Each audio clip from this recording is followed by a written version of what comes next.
Hello, good afternoon. Thank you. This is after our lunch session.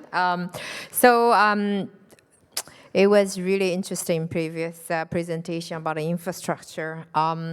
So now we come down to our utilization as well from the private investment perspective for our panel. So we will dive down to the to this section very quickly. But first and foremost, very quick introduction. So Lixia and I lead our family investments. So 76 Columbus is single family office. I was structured in New York, but I'm actually based in Dubai.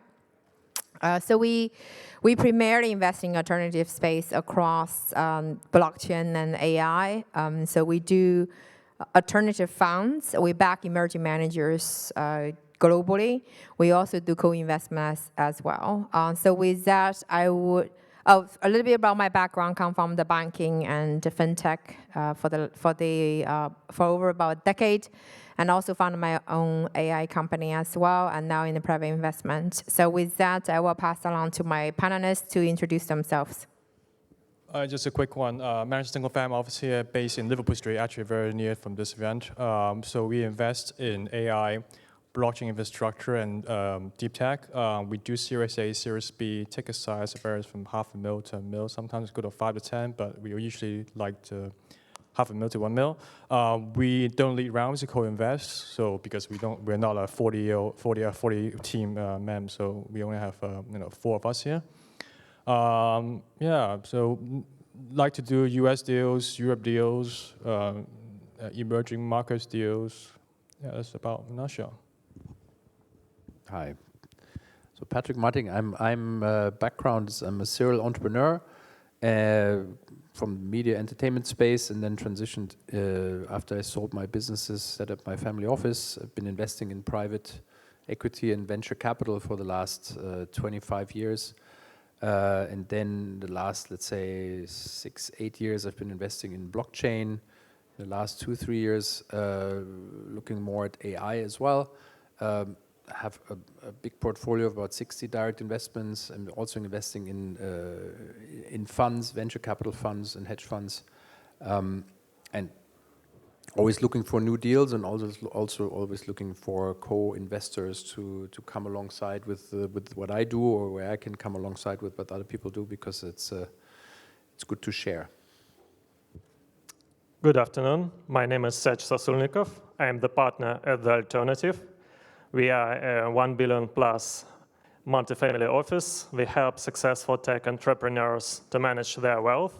We do invest in both private and public investments. I do cover private allocations, and also I've been working in investment space for more than 16 years, and all that time I was following the developments of machine learning and AI as an applied maths major, and I really has always been keen on the space. I will start with Peter, as well, Patrick. I think the question can be for both of you. So you are both much more focused on the private sector compared to Serge on the public equity. So we do this a lot as well. Back in the days, we were investing in alternatives, but direct investments. But I found the due diligence is kind of lengthy and also very complex. When it comes to the AI and the emerging technology, so really curious about. I start with Peter. How do you do the due diligence? Which angles or factors you're looking into? Yeah, so thanks for the question. I mean, very simple, very high level. Well, first of all, we go straight to the financials, the actual financials. We don't look at the projection that much because projections, you and I have different measurements of that. So the actual financial statements or the numbers that they do, you have a pretty good idea of the team's execution, and more importantly is whether your investing timing is now. Is it right?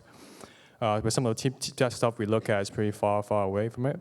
So after that, financial, and then the second one we will look at is whether they have a defensive strategy, because every time everyone will say they're very good at what they're doing, the growth, exponential growth, But if we find that the company does have a defensive strategy, like then we have combined with those financial figures, we pretty know what our base case scenario is, what's worst case scenario is, so you know the risk and return very well already. Then that will match with a lot of like the product, the market, whether they're right in the market or how well they are with the clients, with the customers that they have. That will pretty much reflect the numbers already if those three are good as well. And so finally, we'll look at whether there's any angel investors or advisors on the team, because especially when you're doing with AI or deep tech stuff, if you have angel investors who are actually in the industry, that's very good because they will bring a lot of resources to the company, and also there's a kind of belief in what they do, because that usually is a good indicator of whether the timing is right, the company is right, the team is right. Yeah, so that's about it. Anything from your perspective, Patrick? Well, I would say I look at team first. So team is for me the most important because, I mean, it needs to be, of course, a good business model, and financials are very important, so they need to match. And I don't really invest pre-revenue. I usually like to invest once there's like a product market fit and there's some early revenue. But the team for me is the most important. I need to click with them, and I need to kind of believe in their vision and that they will do anything they can to make this a success, because it's also alignment of interest. So if they made too much money and they're just doing it as a hobby, then that's usually less interesting. So it's like more they just need to have enough dedication. And of course, it needs to be an interesting sector, and they need to know how to execute. But it's usually I like to invest in things where I can help, where I can maybe help the team in a way that I can help with my network or with my relationships and my like maybe bring co-investors to the table. But yeah, I think other industry players, if they're in, that's usually very helpful. That's, I call that you add value, right? So beyond just write a check, I think add additional value as an investor is really, really important. So for Serge, you are, did you say you're PhD in applied math? Masters. Oh, okay.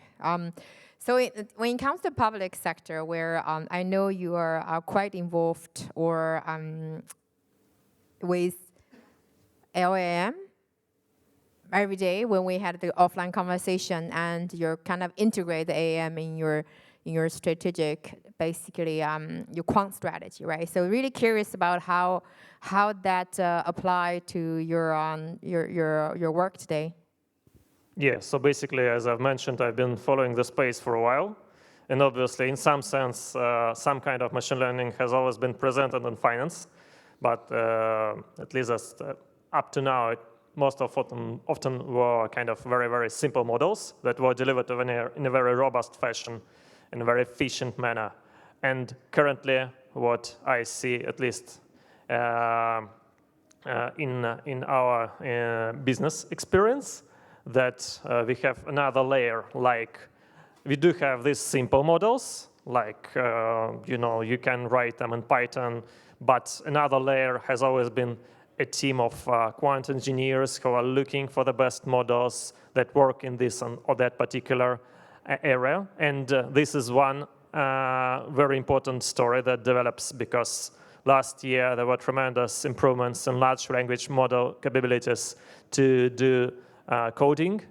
And basically now you can use them to find strategies instead of having a large team of quants, which is at least in some sense sad, because obviously young people now have to work harder to find their place in the space. But for us, we are looking for a very agile setup, and now we have actually this capability.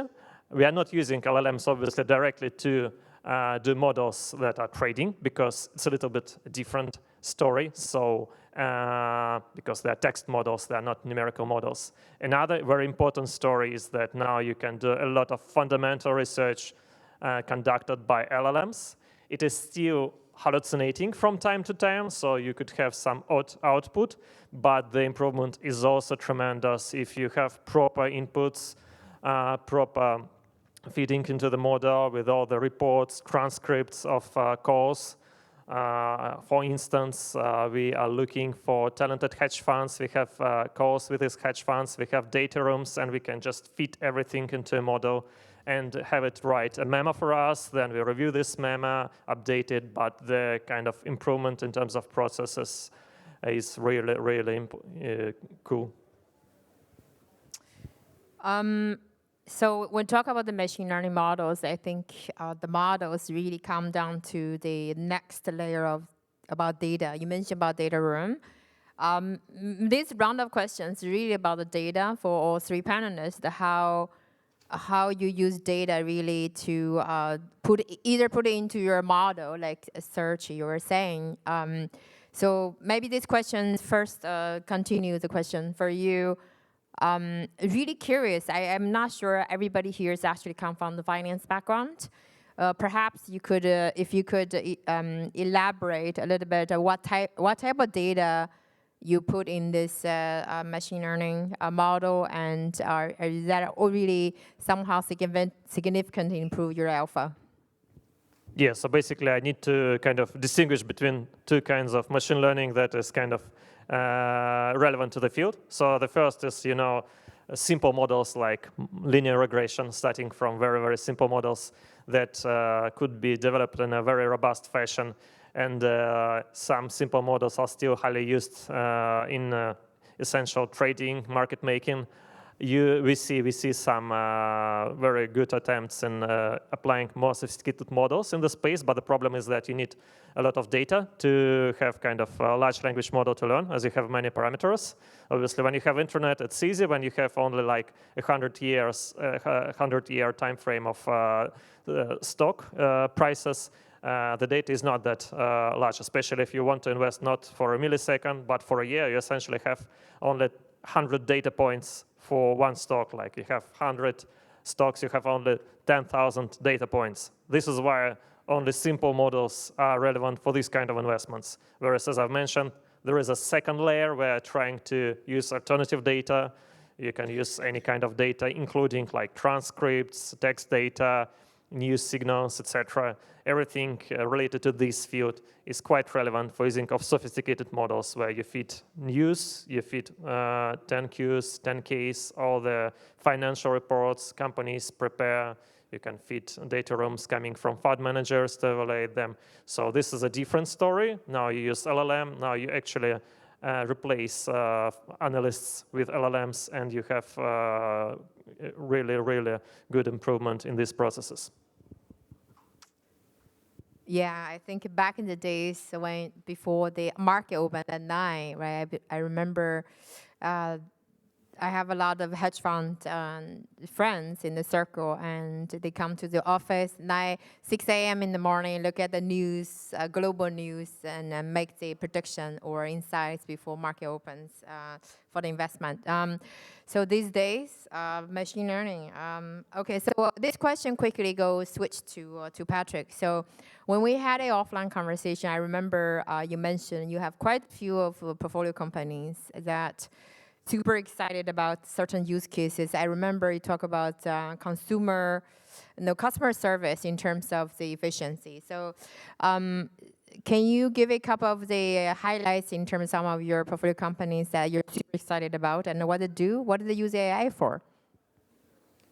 Well, they're all exploring, but I think one of the basic use cases is for customer service. That's not new, but it is important because good customer service, if you have a consumer-facing business, is extremely important, because then if people get good answers quickly, they will like the brand more, and they will trust you more.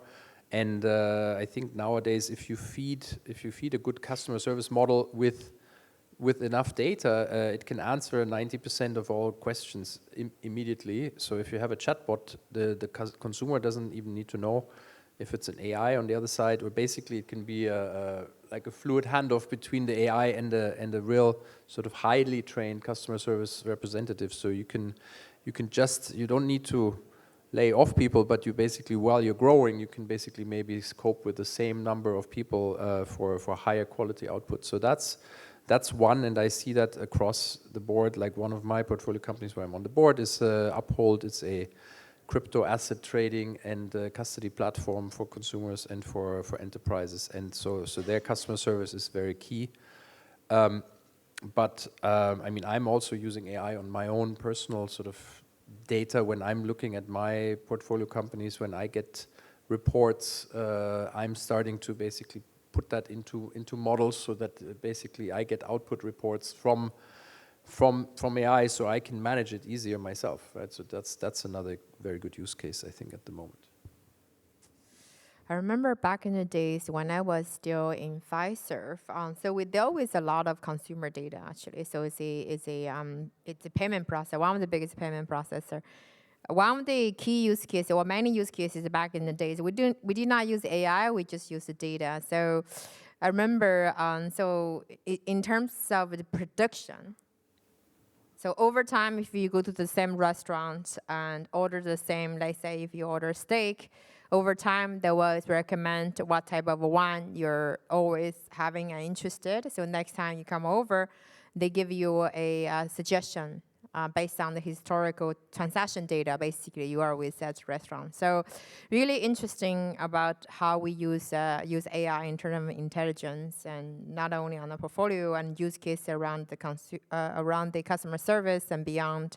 I think I will switch gear to Peter a little bit. In the very beginning, I forgot to ask a quick question. So I think your investment in terms of CCS and industry, do you have a little bit more specific focus? So AI should be more of a consumer sector, because what we're looking at now is that AI is still not very reliable yet. AI is still very early stage. So we still use a traditional investment mindset. So if we look at the consumer sector, right, a lot of them you can kind of resonate. You can see what it's like 3-5 years later. So now if you can plug in AI, and if there's a consumer element to it, then we are very interested, because that is something that we understand, we know, and we know how to project the returns. I think that's, yeah. But otherwise, other AI, well, personally, I like AI with space, because you could do a drug discovery, satellites, but that's not our thesis. I'm trying to push this to the board, but for consumer is something we really understand, yeah. I like intersection between blockchain and AI, and this was touched on earlier in other panels, because I think AI and blockchain go together very well. One is verification and accountability, because if you basically track AI input and AI output on a blockchain, then you basically know what went in, what went out, and then when something goes wrong, you can go back and see what happened. So you can increase trust in AI by combining it with blockchain. Another use case is for agentic economy. So if you have agents transacting, they need blockchain payments because they cannot open bank accounts. So AI does not have legal identity, so they cannot open bank accounts or fintech. So they basically need to be on blockchain payment rails. So blockchain payment rails for agent payments and agentic economy that's an emerging sector. So that's very exciting, and I'm invested in a fund that is focused on this area. So that's I think that's a very exciting part, and then there are sort of decentralized networks for deployment of AI, i.e. GPU networks, where we were talking about cloud. So we have the big cloud providers, and we have infrastructure that is centralized, Amazon, Microsoft, Meta, and so forth.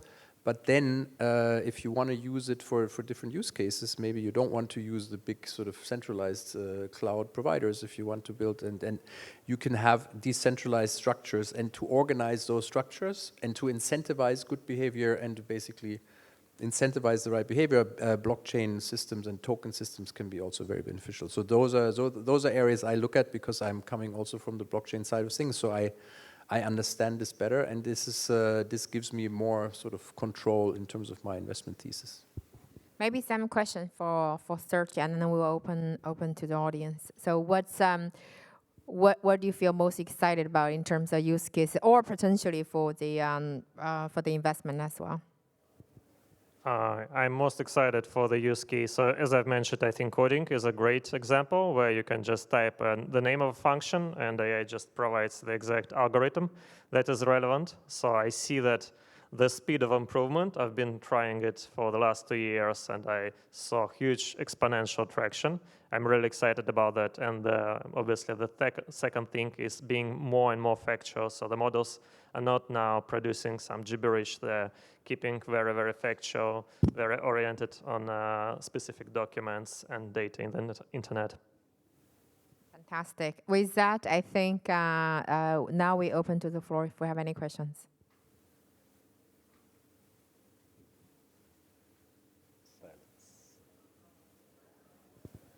Very good. I think with that, we actually time up. So thank you. Yeah. Thanks, everyone. Thank you. Thank you. Thanks for our panelists.